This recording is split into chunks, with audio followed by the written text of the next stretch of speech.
Hello, good morning. आज हम लोग कॉलिगेटिव प्रॉपर्टी पढ़ेंगे केमिस्ट्री में। सॉल्यूशन चैप्टर का ये टॉपिक है। इसके पहले हम देखते हैं कॉलिगेटिव प्रॉपर्टी होता क्या है।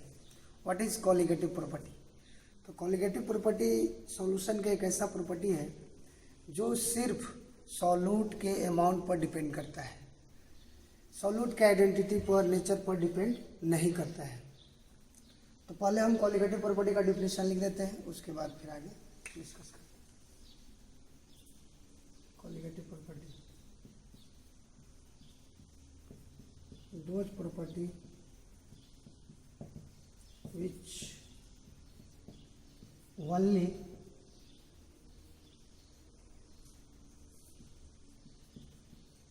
depend on the those property which only depend on the number of solute particles. Colligative property does not depend on the nature of solute. solute के नेचर पर कॉलिगेटिव प्रॉपर्टी डिपेंड नहीं करता है। कोई भी सॉल्यूट लो, उससे कोई फर्क नहीं पड़ता है। कॉलिगेटिव प्रॉपर्टी तभी चेंज होगा जब number of solute particles change होगा। तो यहाँ पर लिख देते हैं, this property does not depend on the identity of solute.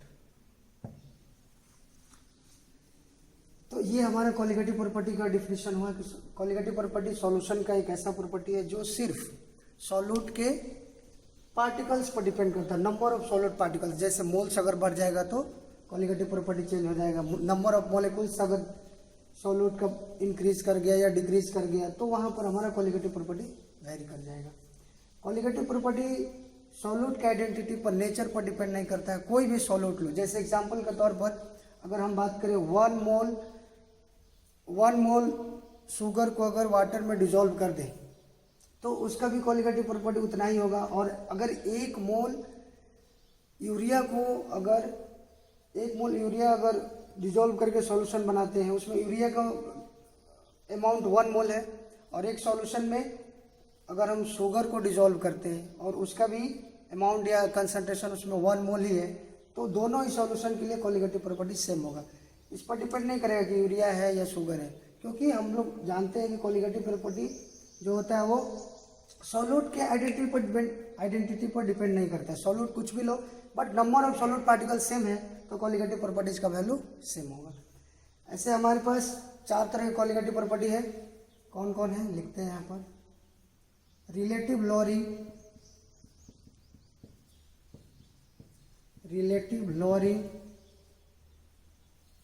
Of vapour pressure,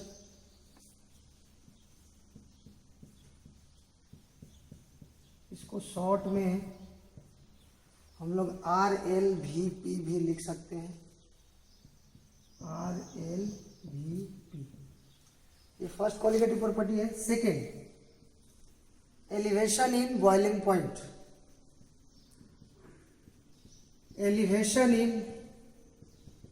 elevation of boiling point.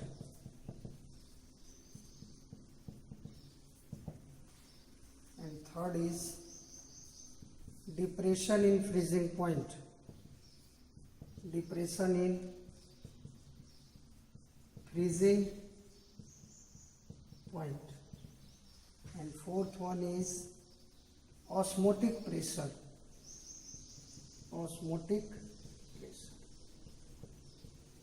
ये हमारे पास 4 तरह के कॉलिगेटिव प्रॉपर्टी है जिसको हम लोग एक एक करके पढ़ेंगे। इसमें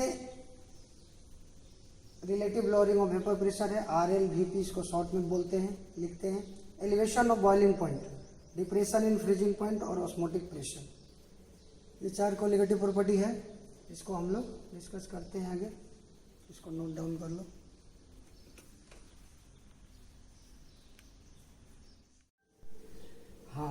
आगे हम लोग बढ़ते हैं relative lowering in vapour pressure.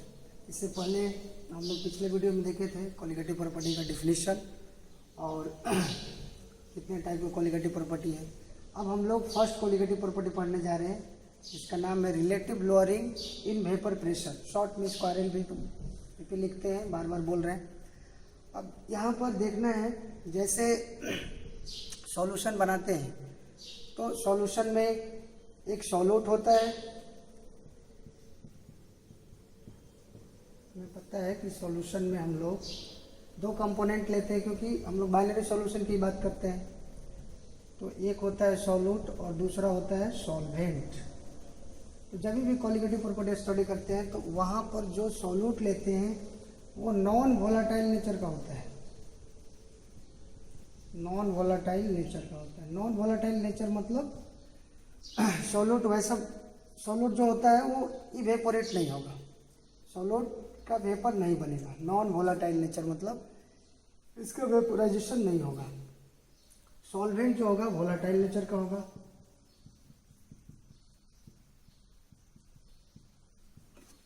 तो अगर सॉल्यूशन हमारा है और उस सॉल्यूशन में सॉल्यूट नॉन वोलाटाइल है और सॉल्वेंट वोलाटाइल नेचर का है, तो उस केस में हम कोलिगेटिव प्रॉपर्टी स्टडी करते हैं। इससे पहले ये हमारा अगर देखा जाए तो एक तरह से रॉल्स लॉ ही है। यहाँ भी रॉल्स लॉ लगेगा। रॉल्स लॉ सेकेंड केस, इसका सेकेंड केस जो है वो यहाँ पर हम लोग अगर देखा जाए तो फर्स्ट केस रॉल्स लॉ का क्या बोलता है, वहाँ पर जो सॉल्यूशन बनता है वो हम लोग पढ़ चुके हैं। उस सॉल्यूशन में सॉल्यूट और सॉल्वेंट दोनों लिक्विड होते हैं, दोनों वोलाटाइल नेचर का होते हैं, और वहाँ पर हम लोग सॉल्यूशन का वेपर प्रेशर कंसिडर करते हैं। वो रॉल्स लॉ का फर्स्ट केस था। अब ये जो फर्स्ट कोलिगेटिव प्रॉपर्टी है वो रॉल्स लॉ का सेकेंड केस बोल सकते हैं। यहाँ पर बस डिफरेंस यही है कि हम जो सॉल्यूट यहाँ पर ले रहे हैं वो नॉन वोलाटाइल नेचर का है, नॉन वोलाटाइल नेचर का है, यहाँ पर सॉल्वेंट वोलाटाइल नेचर का है। तो अब आगे इसमें देखेंगे, जैसे जब सॉल्यूशन बनेगा, जैसे यहाँ पर मान लो एक कंटेनर लिए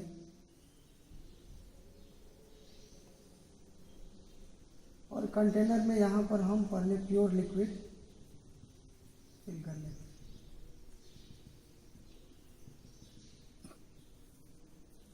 ये हमारा प्योर लिक्विड है और यहाँ पर प्योर लिक्विड के क्या होंगे, मॉलिक्यूल्स होंगे।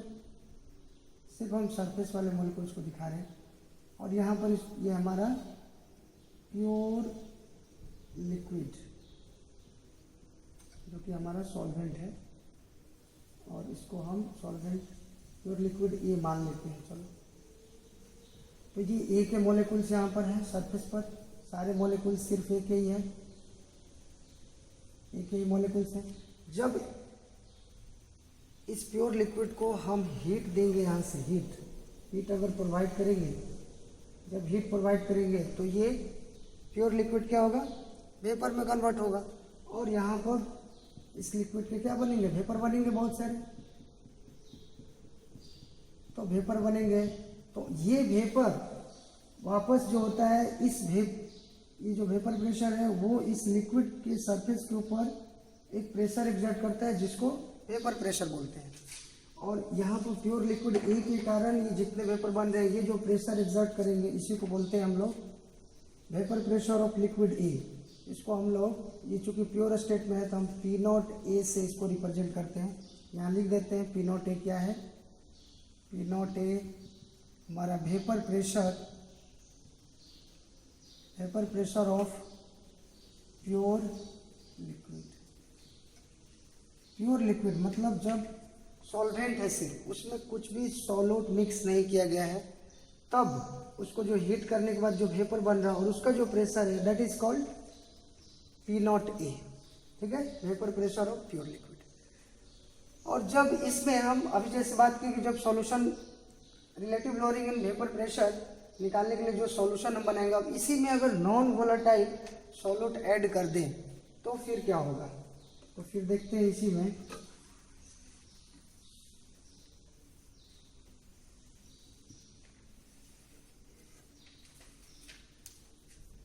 इसको अगर इस प्योर लिक्विड में अगर हम नॉन वोलाटाइल सॉल्यूट मिक्स कर दें तो क्या बन जाएगा, सॉल्यूशन बन जाएगा। ये हम सॉल्यूशन बना लेते हैं। इसमें सॉल्यूट है हमारा और सॉल्वेंट। सॉल्यूट यहाँ पर ध्यान रखना है, नॉन वोलाटाइल ही लेना है, नॉन वोलाटाइल ही होना चाहिए। और सॉल्वेंट का नेचर तो वोलाटाइल है, पहले ही हम बात कर चुके हैं।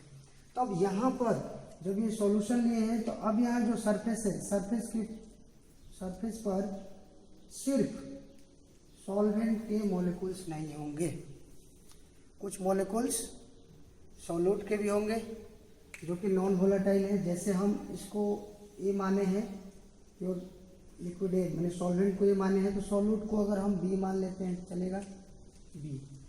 तो यहाँ पर ये मॉलिक्यूल्स ए के हैं, कुछ ए के मॉलिक्यूल्स होंगे, कुछ बी के होंगे, A B B A.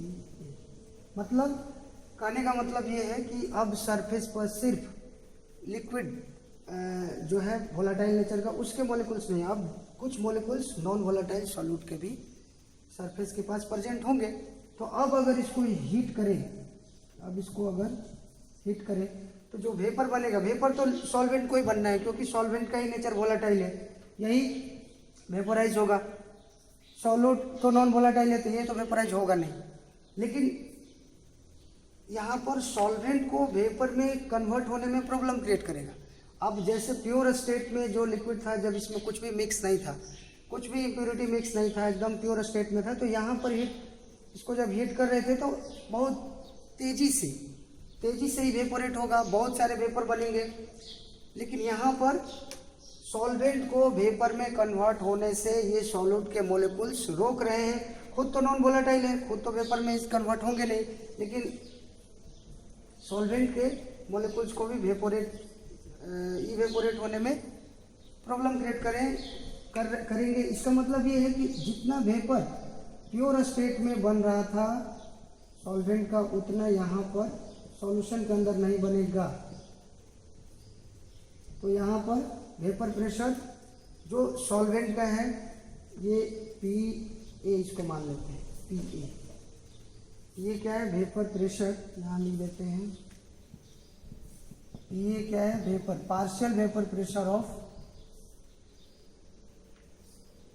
Solvent in solution. तो सॉल्यूशन के अंदर इस सॉल्वेंट का वेपर प्रेशर पी ए है और प्योर स्टेट में इसका पी नॉट है। और हम लोग जानते हैं कि यहाँ पर वेपर कम बनेगा, यहाँ पर वेपर ज़्यादा बनेगा, क्योंकि यहाँ पर नॉन वोलाटाइल के जो मॉलिक्यूल्स है, यहाँ पर जैसे बी के भी कुछ मॉलिक्यूल्स हैं, तो यहाँ पर बी के मॉलिक्यूल्स के आने की वजह से जितना इजली सॉल्वेंट यहाँ पर वेपर में कन्वर्ट हो रहा था, उतना इजली यहाँ पर कन्वर्ट नहीं होगा। उसको ये वेपर में कन्वर्ट होने में प्रॉब्लम क्रिएट करेगा। ठीक है, तो स्वाभाविक है ये जो वेपर प्रेशर है सॉल्यूशन के अंदर, सॉल्वेंट का वेपर प्रेशर प्योर स्टेट से क्या होगा, हमेशा कम होगा। तो यहाँ पर हम लिख सकते हैं when a non-volatile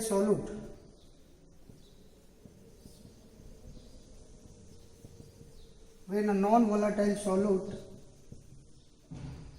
added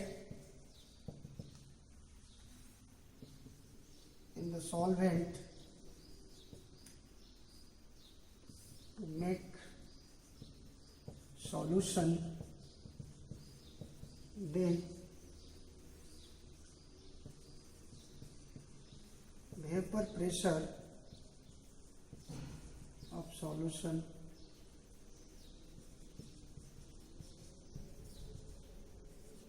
decreases. क्यों डिक्रीज कर रहा है, समझ में आ रहा है? क्योंकि नॉन वोलेटाइल सॉल्यूट है तो वो खुद वेपर में कन्वर्ट नहीं होगा, वो सरफेस को क्या कर रहा है, ब्लॉक कर रहा है, जिसके वजह से वोलेटाइल नेचर होने के बावजूद भी सॉल्वेंट आसानी से ज़्यादा वेपर नहीं बना पा रहा है। यहाँ पर वेपोराइजेशन होने का रेट ज़्यादा है क्योंकि यहाँ पर कोई रोकने वाला नहीं है। यहाँ पर रेट ऑफ वेपोराइजेशन सॉल्वेंट का कम है क्योंकि यहाँ पर नॉन वोलेटाइल सॉल्यूट के मॉलिक्यूल्स भी सरफेस पर एक्यूमुलेट हैं, डिपॉजिट हैं।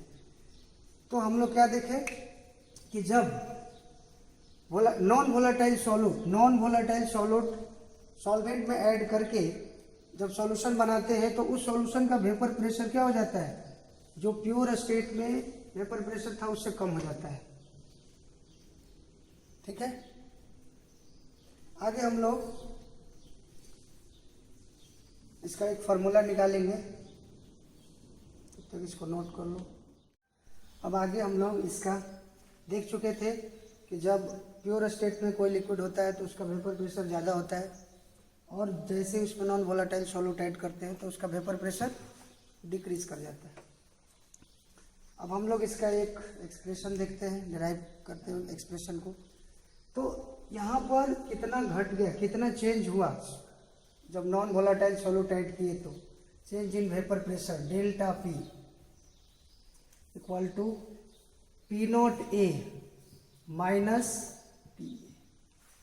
ये पी नॉट ए क्या है, प्योर स्टेट में वेपर प्रेशर, और हमें पता है, हम लोग जानते हैं कि प्योर स्टेट में कोई भी लिक्विड का वेपर प्रेशर मैक्सिमम होता है। तो ये मैक्सिमम है, और ये कब का प्रेशर है, वेपर प्रेशर, जब उसमें नॉन वोलेटाइल सॉल्यूट ऐड करती है। तो चेंज इन वेपर प्रेशर यही होगा। और राउल्स लॉ से हम लोग जानते हैं, फ्रॉम राउल्स लॉ से हम लोग क्या जानते हैं कि पार्शियल वेपर प्रेशर किसी भी कंपोनेंट का सॉल्यूशन के अंदर डायरेक्टली प्रोपोर्शनल होता है उसके मोल फ्रैक्शन जीटा ए। अब यहाँ पर पी ए इक्वल टू, ये जब हटाते हैं तो राउल्स लॉ में हम लोग कांस्टेंट के रूप में हम लोग पी नॉट ए लिखते हैं। अब इसका वैल्यू यहाँ पर पुट कर देते हैं, delta P equal to P not A minus P not A X A नहीं है, जीटा ए, मोल फ्रैक्शन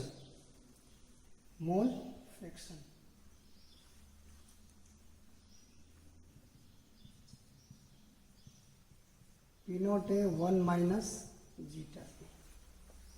तो चेंज इन प्रेशर, कितना प्रेशर चेंज हुआ, पी नॉट ए 1 माइनस, और हमें पता है कि सॉल्यूशन बाइनरी है तो उसमें मोल फ्रैक्शन, दोनों कंपोनेंट के मोल फ्रैक्शन का सम हमेशा 1 होता है। तो यहाँ से हम एक zeta B equal to 1 minus zeta A. अब इस वैल्यू को यहाँ से एक 1 माइनस जीटा ए की जगह पर हम जीटा बी लिख सकते हैं। तो delta P equal to P not A zeta B, delta P upon P not A is equal to zeta B. और यहाँ जीटा बी क्या है,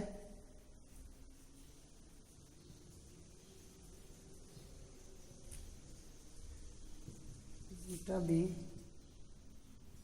is a mole fraction of non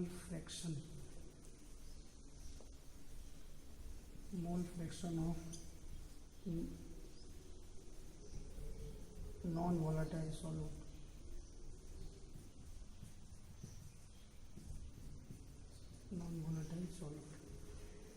और ये हमारा हो गया relative lowering of vapour pressure, यही है। इससे कंपेयर रिलेटिव, अब इसको ऐसे भी लिख सकते हैं, डेल्टा पी को P not A minus P A upon P not A equal to zeta B. यही हमारा मेन फार्मूला है इसका। इसमें क्या दिख रहा है, यही हमारा, इसी को बोलते हैं RLVP,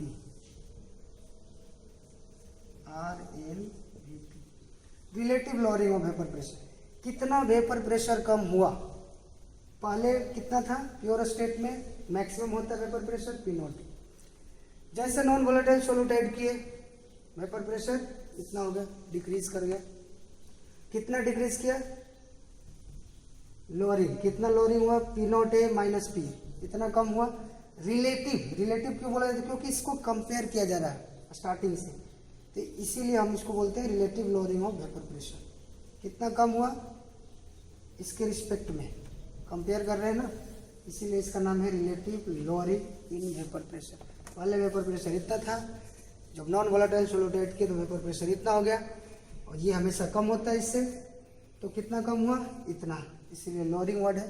रिलेटिव क्यों बोला जाता है? क्योंकि स्टार्टिंग से इसको क्या कर रहे हैं, कंपेयर कर रहे हैं, रिलेट कर रहे हैं। और ये relative lowering of vapour pressure किस पर डिपेंड कर रहा है?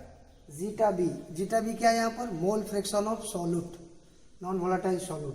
तो सॉल्यूट के अमाउंट पर relative lowering in vapour pressure depend कर रहा। जैसे हम लोग स्टार्टिंग में ही पढ़े थे, कोलिगेटिव प्रॉपर्टी किस पर डिपेंड करता है? Amount of solute. यहाँ मोल फ्रैक्शन पर डिपेंड कर रहा है ना, कोलिगेटिव प्रॉपर्टी।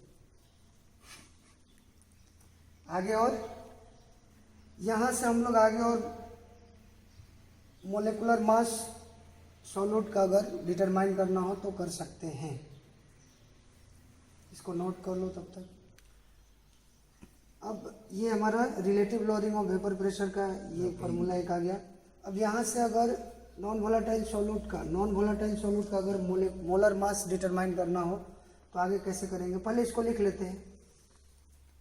इसको लिखते हैं relative lowering of vapour pressure is equal to mole fraction of non volatile solute. Non volatile, तो ये हमारा ध्यान रखना है। आगे अब अगर नॉन वोलेटाइल सॉल्यूट का मोलर मास अगर डिटरमाइन करना है तो फिर आगे क्या करेंगे? यहाँ पर मोल फ्रैक्शन का जो फार्मूला होता है वो लिखेंगे। तो P not A minus P A upon P not A is equal to mole fraction of B. क्या होता है? Moles of B upon total moles of solution. यहाँ पर एन बी सॉल्यूट का मोल्स मान लेते हैं, एन बी, और यहाँ पर एन है सॉल्वेंट का मोल्स। ठीक है, अगर लिखना चाहते हो तो लिख सकते हो। यहाँ पर साइड में एन बी को हमने माना है मोल्स ऑफ सॉल्यूट और N A moles of number of moles of solvent. तो मोल फ्रैक्शन क्या होता है? सॉल्यूट का मोल फ्रैक्शन निकालना है तो सॉल्यूट का मोल ऊपर लेते हैं और सॉल्यूशन का जो टोटल मोल है सॉल्यूट और सॉल्वेंट उसको नीचे लेते हैं। अब यहाँ से यहाँ पर फॉर डाइल्यूट सॉल्यूशन के केस में क्या होता है, जो भी कैलकुलेशन हो रहा है सब तो डाइल्यूट के लिए होता है। तो डाइल्यूट सॉल्यूशन में हमको पता है कि सॉल्वेंट का अमाउंट ज़्यादा होता है, तो यहाँ पर नंबर ऑफ मोल्स ऑफ जो सॉल्वेंट है वो बहुत लार्ज होगा। किसके रिस्पेक्ट में? Number of moles of solute. तो यहाँ पर हम बोल सकते हैं कि एन बी का वैल्यू यहाँ पर एन ए के रिस्पेक्ट में नेग्लेजिबल है। तो फिर हम डायरेक्ट यहाँ पर P A upon P not A is equal to N B upon N A लिख सकते हैं। अब मोल्स क्या होता है? मोल्स का फॉर्मूला क्या होता है? वेट बाई मोलर वेट या मोलर मास बोलो, तो वो वैल्यू यहाँ फार्मूला पुट करना है और एक्सप्रेशन आ जाएगा। P not A minus P A upon P not A is equal to moles of B. B हमारा सॉल्यूट है तो इसका मोल्स क्या होगा? W B weight of solute upon molecular weight या molar mass into moles of solvent. क्या होगा? Weight of solvent upon molar mass of solvent. इसको अब ऐसे लिख लो।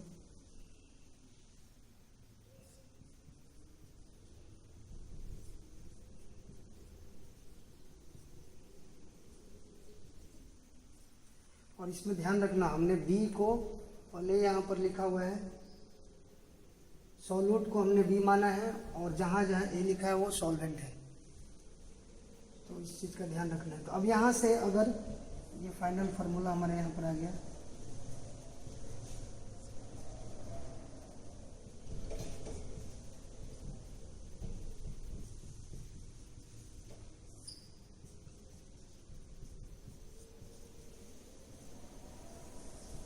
अब इस फार्मूला से हम molar mass non volatile solid का डिटरमाइन कर सकते हैं, कैलकुलेट कर सकते हैं। कैसे? अगर मान लो ये हमारा ये टोटल क्या है, relative lowering in vapour pressure, इसका वैल्यू अगर क्वेश्चन में दिया हो और यहाँ वेट दिया हो सॉल्यूट का, सॉल्वेंट का मोलिकुलर मास दिया हो, वेट ऑफ सॉल्वेंट दिया हो, तो हम यहाँ से निकाल सकते हैं molar mass of non volatile solute. यही फार्मूला था इसका, बस ये खत्म होता है यहीं पर ये टॉपिक।